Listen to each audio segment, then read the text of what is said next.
कि देर को कोई ॾिसो छा सबब आहे जो वक़्त बो वक़्त असांखे एजुकेशन में रोडनि ते धरणा हणणा था पवनि आख़िर सबब छा आहे इंसाफ़ जा इदारा किथे आहिनि या इन मुल्क में को कानून आहे या न रोज़ ॾिसो सिंधी माण्हू को किथे पियो एहतिजाज करे को किथे पियो एहतिजाज करे को कंहिंसां कहिड़ो ज़ुल्म आहे कंहिंसां कहिड़ो कॾहिं पेट में विकामनि कॾहिं असांजा जेको आहे जो मच्छर बि ख़राबु थी विया कॾहिं असांजा जबल में कटिया वञनि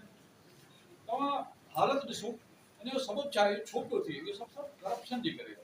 इन्हनि खे जेको जीअं हिन इलेक्शन जो मौज़ूअ हुकुमराननि जी हवस उहा हवस कहिड़ी आहे हवस इहा आहे हुननि खे कमीशन मिले थो हुननि खे हिसो मिले थो मालिक खे ॿिया आहिनि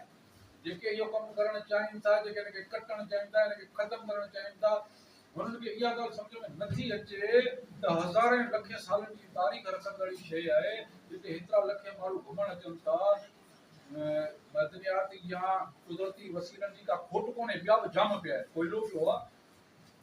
तेल कढो तव्हां समुंड मां कोई सभु करे सघो था तव्हां सभु करे सघो था पर हर भर शयुनि खे कटे ख़तमु करणो आहे फितरत सां दुश्मनी करणी आहे जिन बि दुनिया जे मुल्कनि फितरत सां दुश्मनी कई आहे उन्हनि जा हशर तव्हां पढ़ी ॾिसो अंग खरदड़ करे ॾिसो फितरत सां मोहबत करण वारो माण्हू क़ारोंझ़र जे लाइ एहतिजाज करण में मजबूर इहो छाजे लाइ थो एहतिजाज करे असीं छाजे लाइ एहतिजाज करियूं असीं इन लाइ कोन था करियूं असांजो को हिन में हिसो आहे या असांखे को हिन मां हिसो खपे या असांजो हिन में को इज़त आहे या असांजो हुते खातो आहे कुझु बि कोन्हे असां फितरत सां मोहबत करण वारा माण्हू 2006 खां वठी जॾहिं पहिरियों दफ़ो रोड ठहियो ऐं हर साल ईंदड़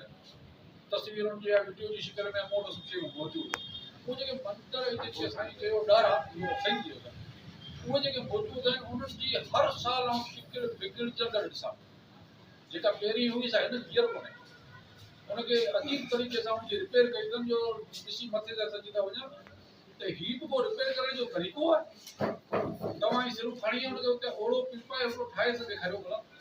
इहो उन्हनि माण्हुनि जो ठहियल आहिनि हज़ारे सालनि जी तारीख़ कोन्हे इहो जैन मज़हब जे माण्हुनि जो इलाइक़ो हो जिनखे राजपूत परमार जेके ठकुर हुआ उन्हनि अची हुतां खां हमलो करे हिते कब्ज़ो कयो पोइ जैन मज़हब जा माण्हू बिना मटड़ी पकड़ थी विया उहे हिन में काफ़ी तइदाद में पहुची गए इहे निशानियूं हुया तंहिंखां पोइ हज़ारे करोड़े साल जियोलॉजी जे हिसाब सां बि इहो हिनजी वॾी अहमियत आहे इहो बसि इहा हिकिड़ी शइ हर को कटणी आहे कटे हिन मां पैसा कढणा आहिनि बसि पैसा कमाइण जा ॿिया सोर्स कोन्हे हलो तव्हां हिन ॻाल्हि ते अचो जेके एयरपोर्ट जी कमाई किरां पई वञे बंदरगाह जी कमाई किरां पई वञे तेल जी कमाई किरां पई वञे टैक्स जी आमदनी किरां पई वञे गैस जी राइटूं किरां पई वञनि इन्हनि शयुनि सभिनी जो उहो पैसो किरां पियो वञे जो असीं जेको रहियल इहो टुकड़ो आहे कूट आहे जंहिं ते असांजो हिकिड़ो माना असांजी हिकिड़ी मोहबत जो रिश्तो आहे हुन सां हुनखे ख़तमु करण लाइ हाणे जेको था इन खे कटे हितां बि पैसा केश कराए वधीक छा चऊं